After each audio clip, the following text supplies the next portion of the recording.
Mark Warner says he wants to fight for USAID. He needs to do more than say it, though. Chris Graham here, Augusta Free Press. Now, if we're going to fight back against the Trump-Musk hack of the federal treasury, we're going to need people like Mark Warner to stop being Vichy collaborators and actually do something.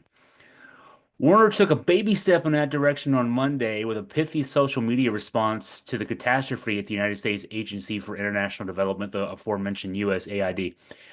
Here's what he posted on his Blue Sky account. USAID, he said, is an essential organization that supports the global economy and saves lives.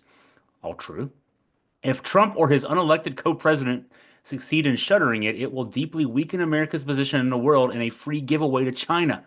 We're going to fight this. Now those are all, I mean, that's the point here with USAID, quite obviously. It's our ability to, I mean, one, we're doing good things, but two, it also helps us make friends around the world and keep friends around the world. China is going to fill in the blanks. Russia will probably do some of that as well.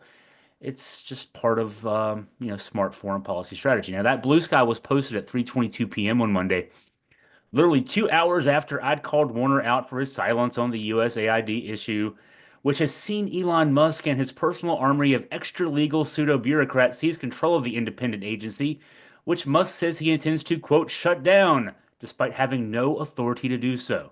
Now, be clear here. I'm not trying to say I'm going to take credit for him 2 hours after me calling him out. Warner then went and posted this. I'm far from being alone and trying to prod the senator into, even just saying something. And him just saying something ain't much, but it's a start. It would be nice if Warner would directly address the actions of his good buddy Marco Rubio, a former Senate Intelligence Committee colleague who has named himself the acting head of USAID. As with Musk, he has no authority to do that.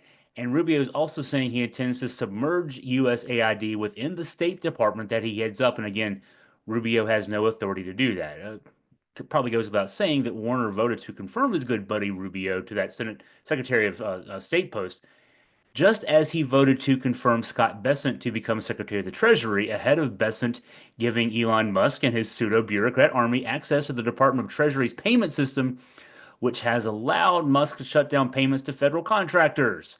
Warner has yet to take ownership of his votes to confirm cabinet secretaries who are now complicit in hacking the Treasury and trying to unilaterally shut down a federal agency, nor has he called out his good buddy Marco Rubio or to this writing done anything on any of this other than to say very generally, we're going to fight this.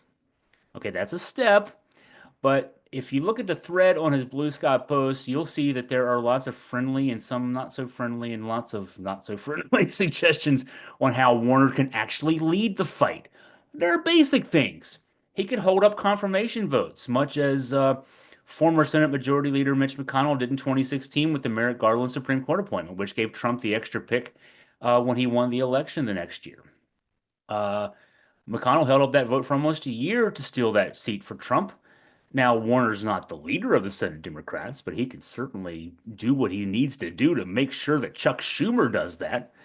Um, Warner and others in the Senate Democratic caucus could also use unanimous consent or filibuster rules to hold up lower level administration appointments and legislation. Hey, if Tommy Tuberville, of all people, who needs help figuring out how to put his pants on in the morning, can hold up hundreds of military appointments for almost a year using that approach, surely Mark Warner, who, good authority, he knows how to put on his pants in the morning. I mean, he can seriously do more than just talk, is what we're trying to get at here.